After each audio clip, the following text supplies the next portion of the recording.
I'm director of at the St. Louis Zoo, is through our Wild Care Institute. And the Wild Care Institute is the conservation arm of the St. Louis Zoo. So the Wild Care Institute started in about 2004. And it was our CEO, Dr. Jeff Wanner, came from Indianapolis Zoo and decided that we were doing conservation in small increments all over the world, but we really need to focus our efforts. So my ex-curator of herpetology, Dr. Jeff Etling, had a Russian colleague, and that's how the collaboration started in Armenia. His PhD work was on the Armenian Vipers, studying the spatial ecology. So basically trying to figure out how the viper uses the environment. So since then, 2017, I became the director. I've been going to Armenia since 2005, 2006. I think I've been to Armenia 12 times now. Oh my God. I don't know how many of you have been to Armenia. How many have been to Armenia? Beautiful. It looks like it's about half. That's great.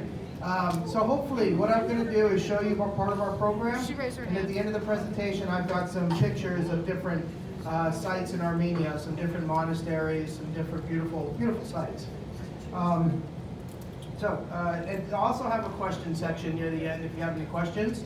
But if you want to ask a question, just raise your hand. I don't mind stopping and going again. Part of the field work that we do is mark recapture work of reptiles and amphibians, and the main purpose of that is to study the population size. It's really hard to determine the population size of a viper if you don't capture them, put an ID in them, and then recapture them. So the whole purpose is to recapture snakes once we've seen them in the wild. And it can be very difficult. To date, right now, we have two field sites. One is outside the city of Yerevan in Amphibians, near Amphibians, and then the other field site is Shoghagat State Reserve in southern Armenia, down near Megri, so the very extreme southern part of the country, and I'll show you some pictures here in a second. Actually, this right here is our southern field site, so you can see it's very beautiful. It's about 7,000 feet in the mountains. It's about a 9-hour drive from Yerevan, depending on how you drive it.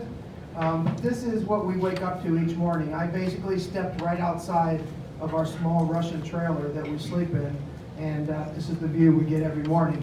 Behind me is Iran. So you can actually see the Arax River, which separates Armenia and Iran when you turn around. So the field work, like I was saying, we capture snakes, mostly vipers. Any other snake that we do find, we capture also. But we bag them in a bag. This is a snake bag right here with a scale. So this is how we weigh the animal. We then record all the data on the animal. If it is a recapture, that's very important. Like I said, that gives us an idea of the population size. We can run the statistics and we can figure things like that out. I should back up real quick. Somebody asked me to explain a little bit about myself, and I forgot. I'm pretty bad about that. But quickly, to tell you about me and how I got started doing what I'm doing. When I graduated high school, I graduated at the top of my class and got an engineering scholarship. However, that didn't last very long. I decided really quickly that I didn't like it, and I needed to do something different. So I quit school after my first semester of college with a scholarship, and my parents weren't very happy. Then I got a job at an alligator farm in Orlando. I'm from Orlando, Florida, and I got a summer job working in an alligator farm. So working with crocodiles, large snakes, things like that. I fell in love with it. I was very good at it. I was very good at reading animals, which is something that I think you have to be born with. I don't think it's something you can learn necessarily. So I was very good at reading animals. It's just something that just clicked with me, and I never turned back to an engineering degree. I then went on to college in Gainesville, Florida. I went to a teaching zoo program. So the teaching zoo was basically a half and half. You did classroom exercises, and you also worked in a zoo. So I did that for 2.5 years, got a degree, got my first job at Fort Worth Zoo in Texas in the herpetarium, working with reptiles. And then I've been all over the country since then. I've worked at Phoenix Zoo, Baltimore Zoo, St. Louis, and now here I am. That's me in a nutshell.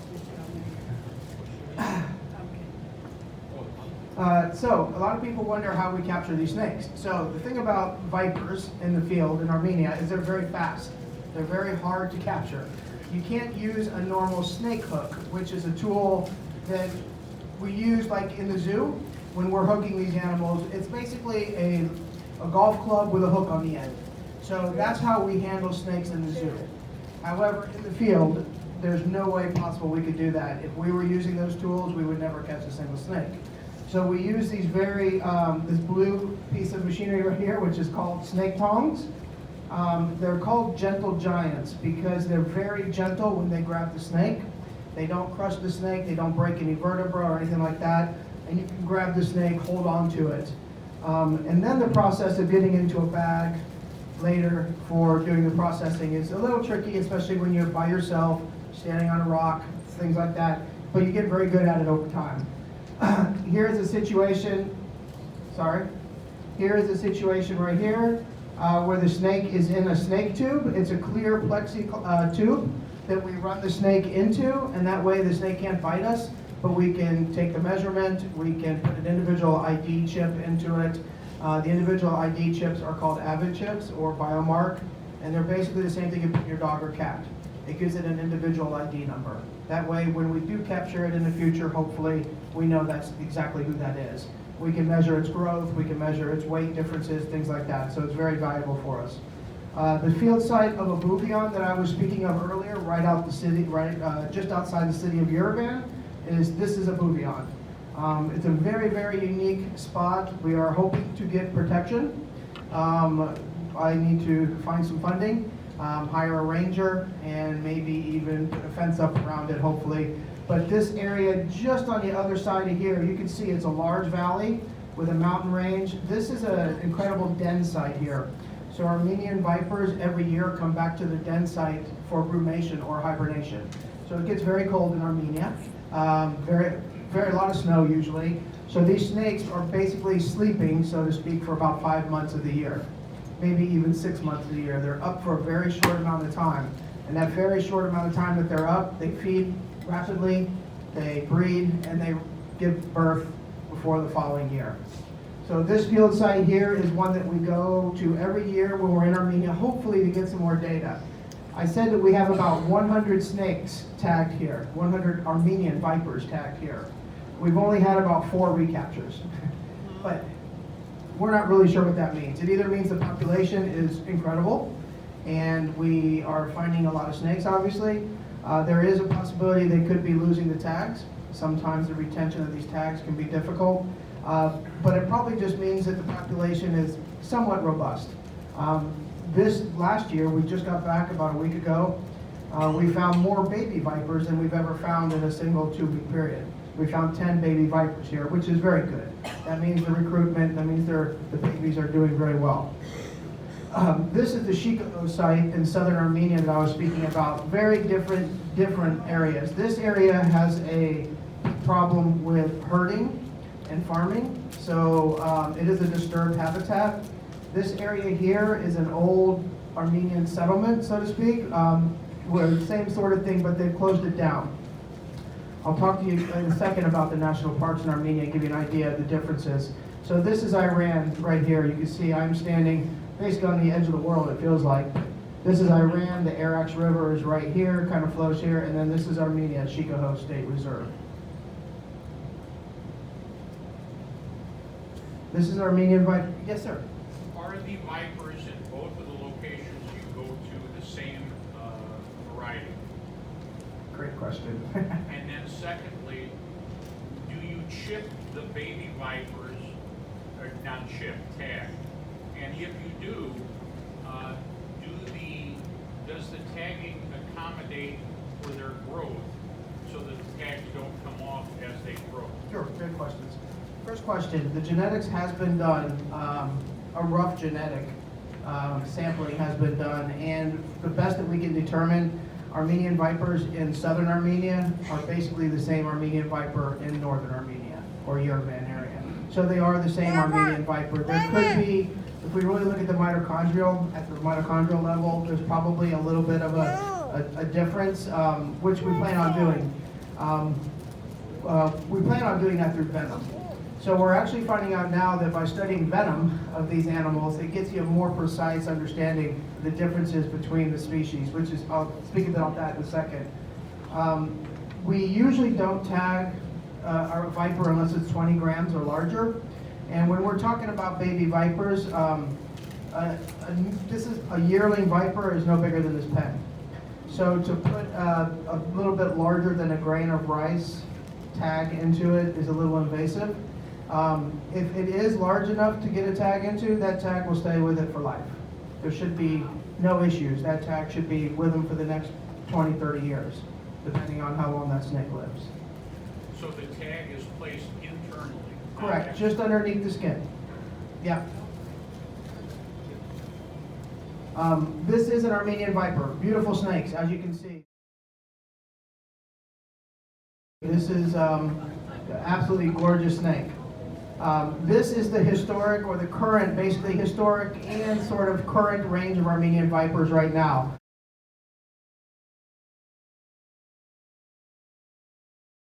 The southern field site is down here near Megri. This is Shoghagat State Reserve. You also have Aravac National Park. You have Zangezur Sanctuary. You have a lot of beautiful, beautiful area down here. Yerevan in here. You have a Bouvion right out here. And then this is all the Armenian viper population and where we think they are right now, where they have physically been found in the last 40 years. This area right here, we have not found them in 20 years here. So this is a historic area. We were just here about a week and a half ago. We did not find vipers. It's near Gamuri, which is the second largest city in Armenia, and there's a large gorge just outside the city there that we believe they still exist, but we need to find them.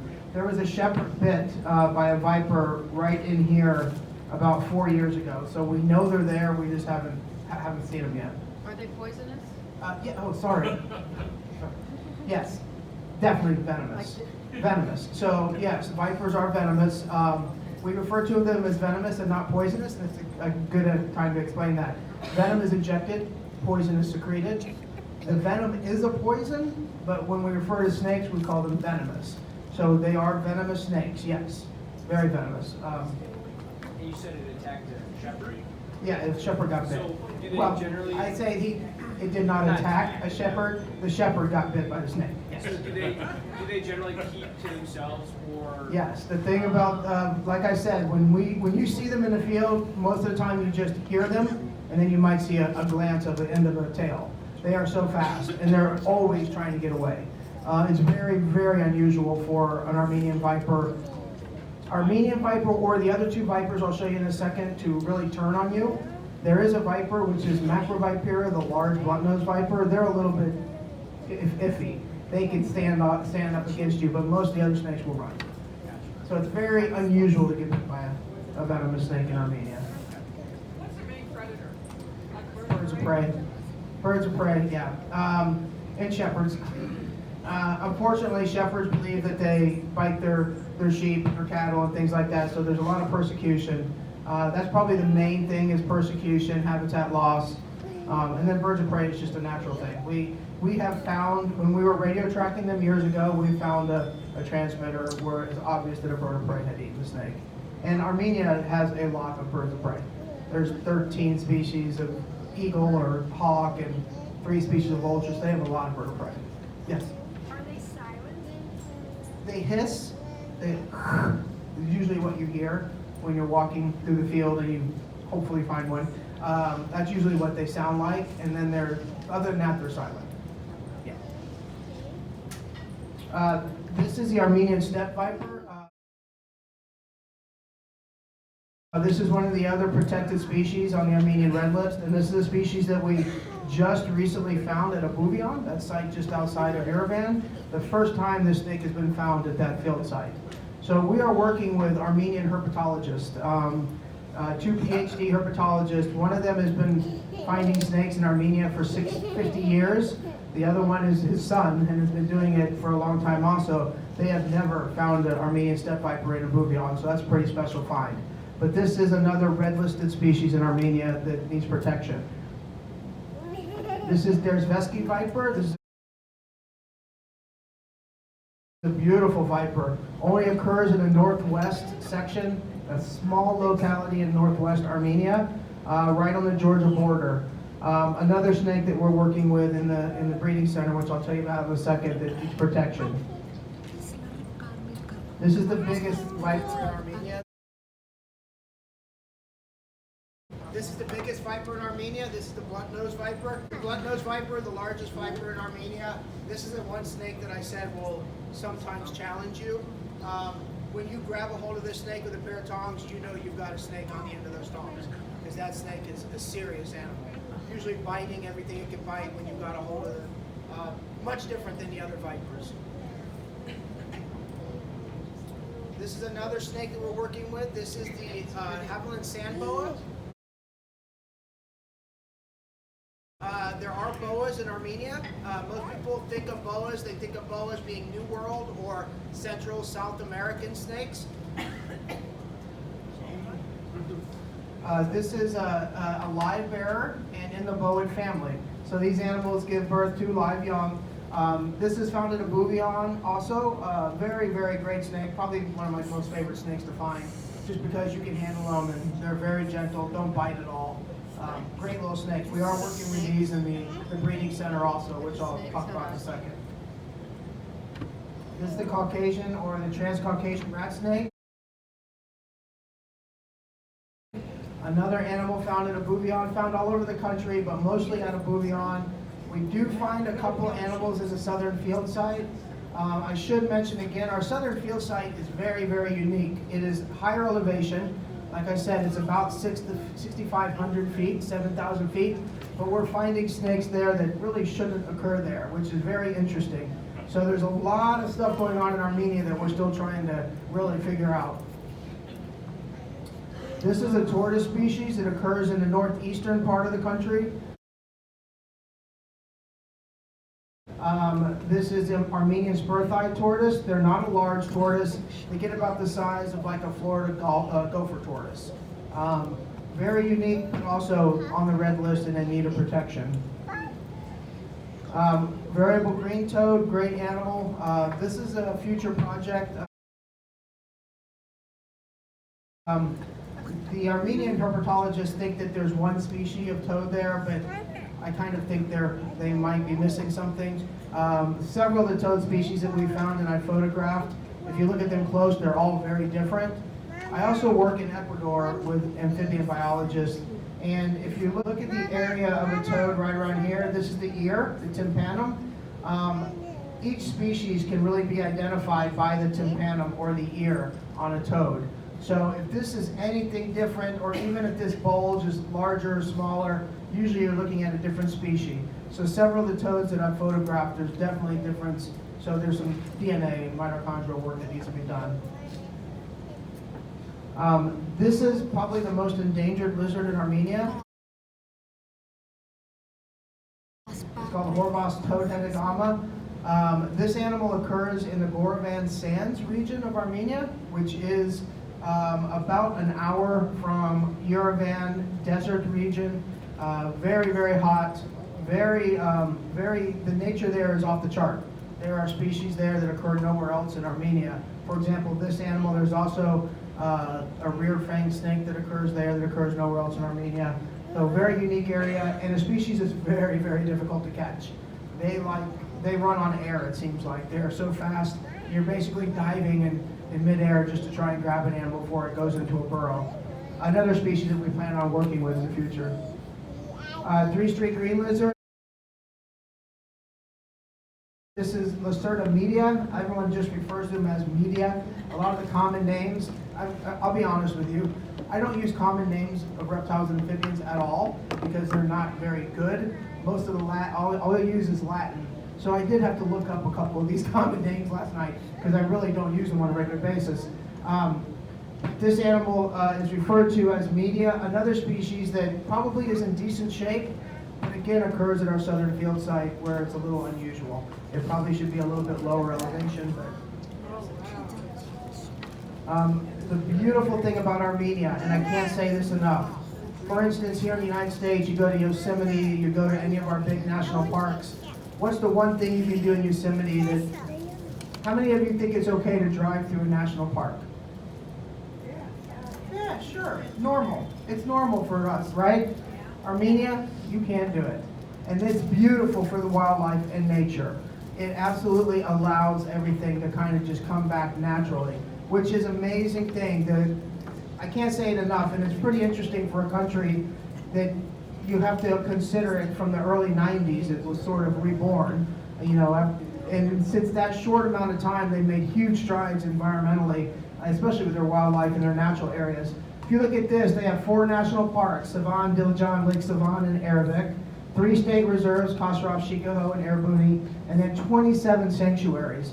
Each one of those are treated the same way. Basically, people are not allowed to go into the state reserves or the national parks, and the sanctuaries, you have to have permission.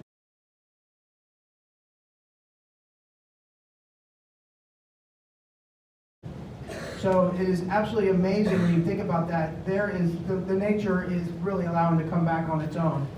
The Arabic National Park and one of the sanctuaries, Zangezur Sanctuary, which is down here, Arabic and Zangezur, is a national park and a sanctuary that were established in part due to our Armenian Viper work. So the Armenian government has recognized the work that we're doing, conservation and trying to save species, and they sort of rewarded us by giving a national park and a sanctuary. It's pretty amazing. That doesn't happen every day. What are some of the reasons for that endangered species? Say that again? What are the reasons for it to be endangered? For the animals being Let's say the lizard. listed where they're at. Yeah. It depends on the species. Most of it's habitat loss and persecution. So Armenia is a country, very old world. Still, you have your herders, you have your farmers, things like that. They obviously, although they are nature minded, they might not necessarily be as worried about the wildlife as they should be. So if they see a snake, it gets killed.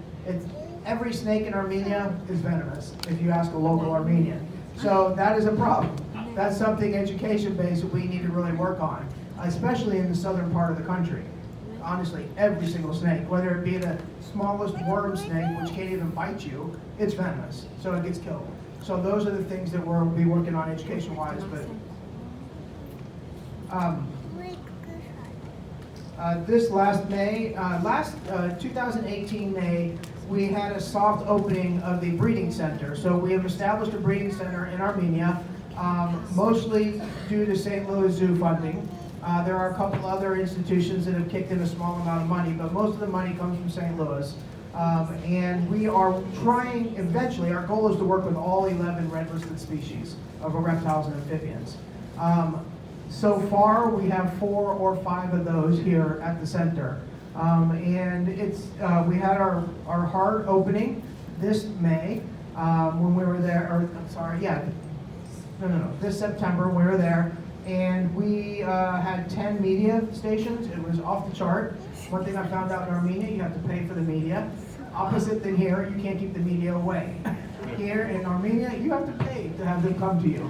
But anyways, it was fantastic. They gave us all kinds of press. We were all over the internet, all over Facebook. The translation of the articles, obviously my Armenian isn't as good as it should be. I'm trying. But I was able to translate all of it in Google Translate, and it all sounded really, really well. The great thing about this process is we had people from World Wildlife Fund, we had people from the Ministry of Environment, we had people from the Academy of Sciences, we had these 2 gentlemen right here who run the government laboratory in Armenia, which is a laboratory that my wife Hasmik worked at for 10 years. We had people from all over Armenia, very, very high-ranking officials come to this opening, and we're very happy and pleased, and sounds like the future is going to be really good. The collaboration that was established last year, obviously all in part to my wife, Hasmik, this is the laboratory that Hasmik worked at for 10 years in Armenia prior to coming to the United States, and she talked to some friends there, people she worked with, asked about some potential collaboration, and the great thing about this collaboration is, hello? We'll be doing capacity building, which is something that's very important when it comes to conservation.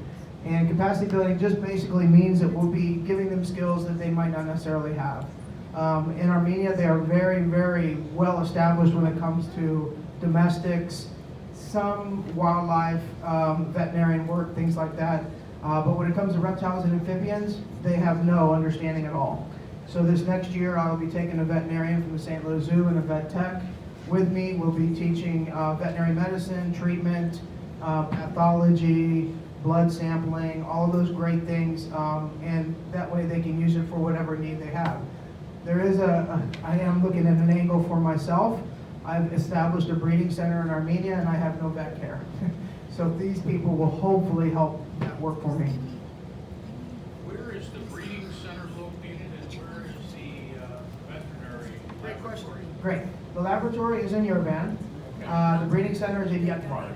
Yetvar is about 25 minutes north of Yerevan. A small town. The reason we're in Yetvar and not in Yerevan is basically cost. We were able to find a facility that's very inexpensive.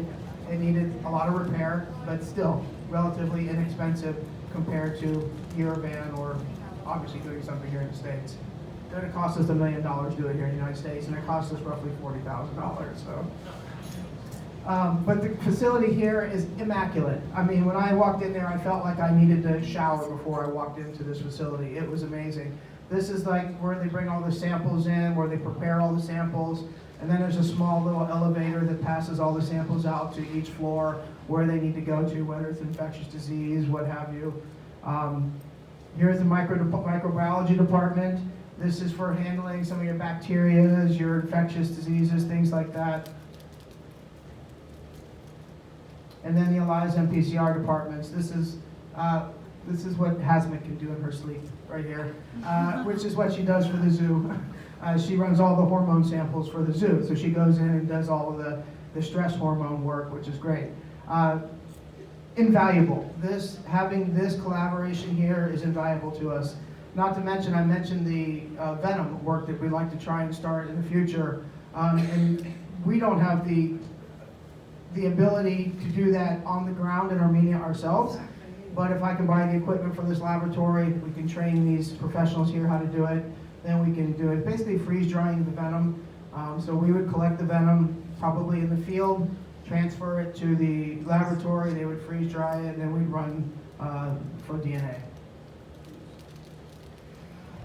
Questions, donations?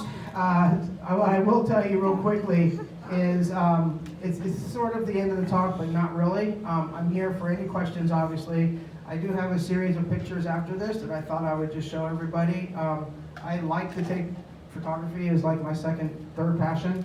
And sometimes I get it lucky and get a good picture. So if you guys, any questions before we, yes, George. Where do you get your funding as far as U.S. government or Armenian or St. Louis Zoo? Great question. Majority of the funding is St. Louis Zoo Walker Institute. Mostly philanthropy.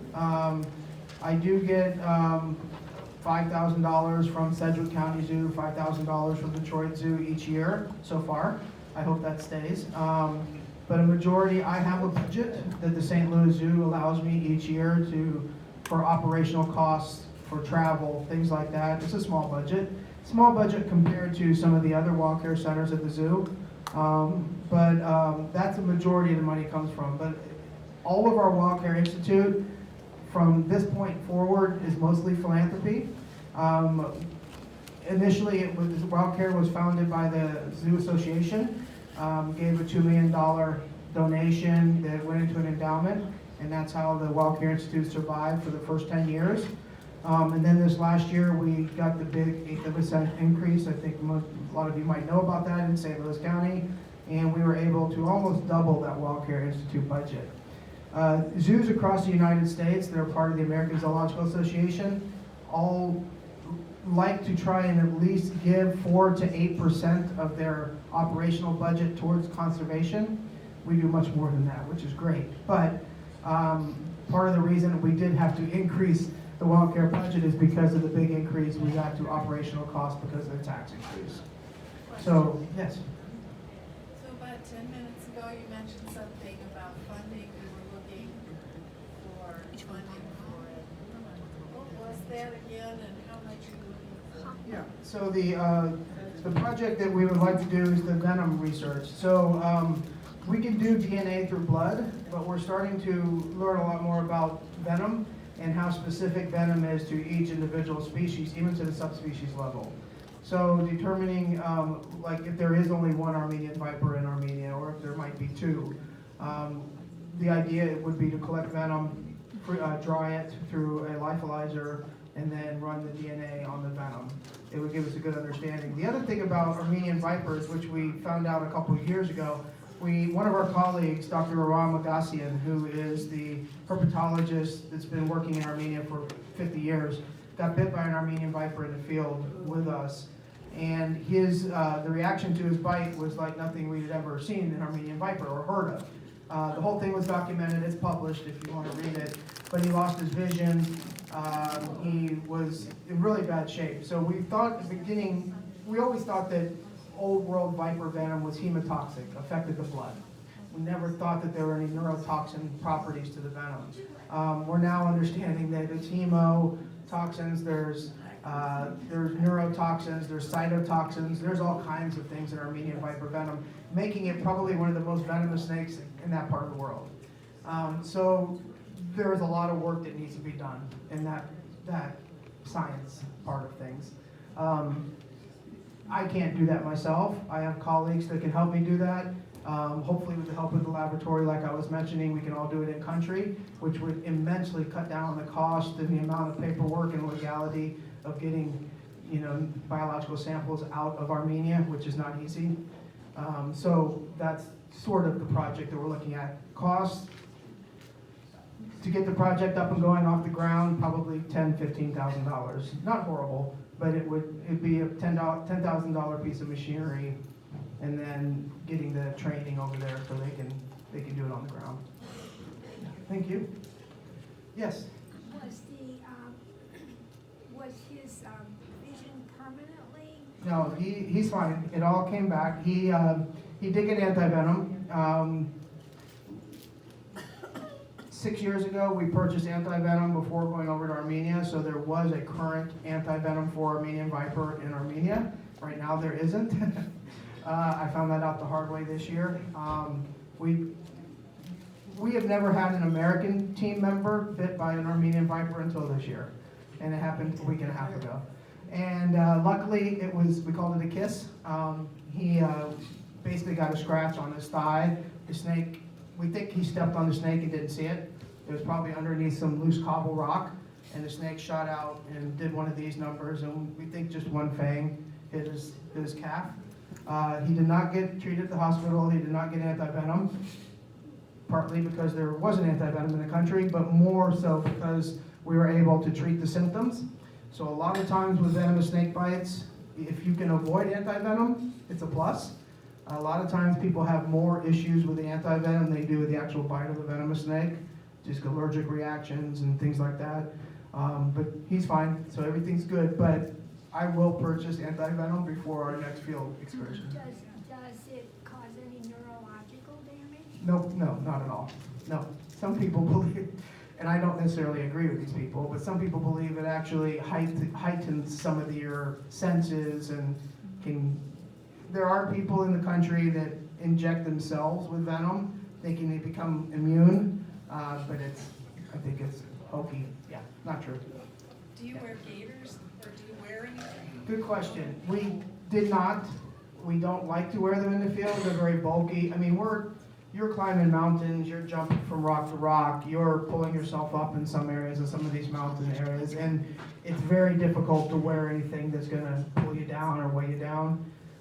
I have a feeling after this field season, we might be required to wear gaiters, but we'll work on that if I have to. Yeah.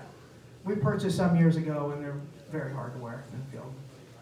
Yes. Can you talk about like the patience that has to go into like a particular day? If it's a slow day, or are you always, Sure. Is it always pretty active, or I mean, you're out there for 12 hours and maybe getting photos instead of. Yeah, good question. No, we call it getting skunked. We have got skunked on many days of field work. This year was one of those years that was not the best year. It was the time of year. So obviously, if you pick the time of year, May is beautiful. May, we've got more snakes in May than any other month of the year. This year we went later in September, partly due to scheduling, but also we wanted to try and catch snakes coming back to the den sites before brumation. And we missed it. We missed the timing. We only caught 3 adult vipers this year, and like I said, 10 baby vipers. So we found a lot of babies which are under rocks. So this year was a very laborious, tough field season because we were, instead of finding vipers sitting out and things like that, we were flipping rocks all day long, which could become very laborious and back aching, and by the time you're done in a day, you're done. But patience with venomous snake keeping and with reptiles, it comes hand in hand. You couldn't do the work if you weren't patient. Even trying to get a snake into a clear acrylic tube sometimes can take anywhere from 10 seconds to 30 minutes. It just depends on the snake, it depends on the situation.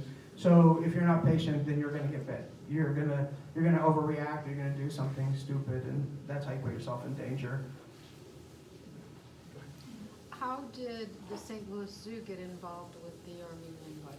Yeah, it was my ex-curator, Dr. Jeff Etling, was working on his PhD, and that's how it was established originally, doing spatial ecology in the Armenian Viper. Yeah. Yes, all the way back there. Sorry. Are you going up into Georgia or some of the surrounding countries? Great question. I feel like you're like in my back pocket for some reason. We were supposed to this year. We did not go into Georgia this year because team member got bit by a viper. So he couldn't, yeah, he was bedridden for about 8 days.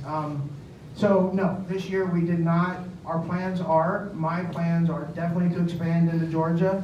I know a herpetologist I've been speaking to regularly, who was ready to receive us this year in the field and show us vipers and trying to get an idea and start the discussions. But I think we'll have to plan that for next year. Yeah, but the plan is we would love to get into Turkey. There are species of viper in Turkey that don't occur in Armenia. There's also supposedly Armenian vipers in Turkey, so we'd like to look at the genetics of those also.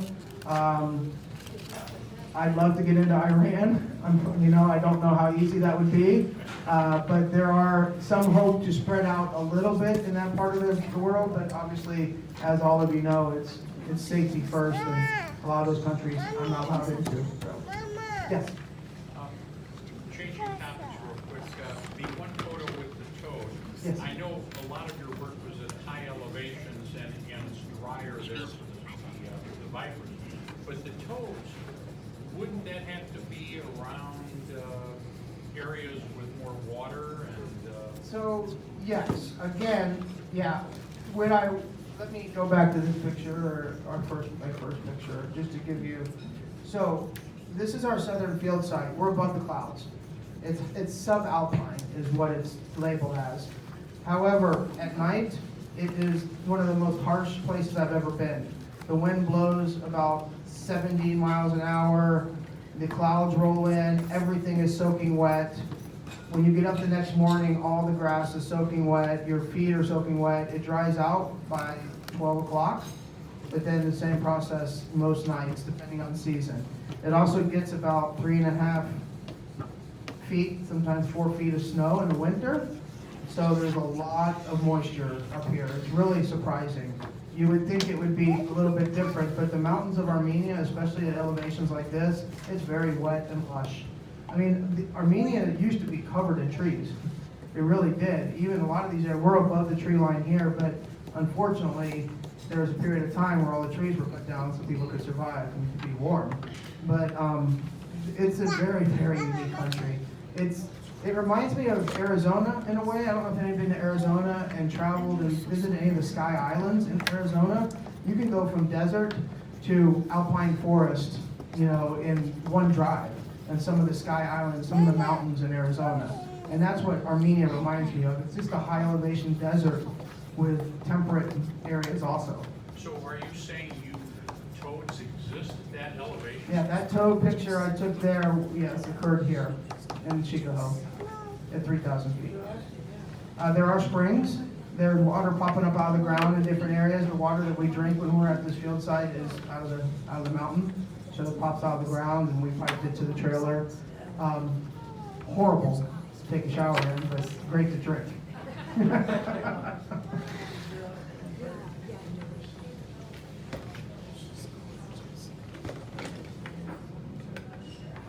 So, we can ask questions as we go, but I'll just show you guys a couple quick pictures.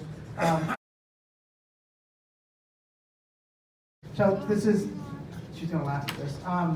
2013, there was a biodiversity conference in Armenia that we were invited to as a U.S. team. There were herpetologists from Italy, there were ornithologists from Russia, there were bat specialists from Germany. Very unique biodiversity conference, and this is where I met Hasmik. So,